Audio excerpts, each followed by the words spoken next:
Opération escargot à Mignaloux-Beauvoir sur la nationale 147, au sud de Poitiers, jusqu'au rond-point du Futuroscope et barrage filtrant. Les gilets jaunes sont toujours présents même s'ils sont moins nombreux. Certains, en fin d'après-midi, ont rejoint le rond-point d'Auchan Sud. Là, une petite centaine de gilets jaunes plus virulents demandent à ce que le peuple soit mieux représenté dans les instances. Aujourd'hui, la démocratie est bafouée. Normalement, M. Macron devrait faire comme le général de Gaulle l'a fait en 68, demander un référendum,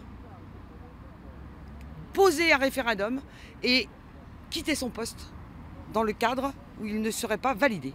Après 1 mois et demi de manifestations, les Gilets jaunes ont décidé de se lancer dans une démarche qui est celle de la réflexion pour se fédérer autour d'une idée, réduire la fracture sociale entre les Français. La colère ne sert pas à grand-chose. Il fallait exprimer quelque chose effectivement violent au départ pour attirer l'attention.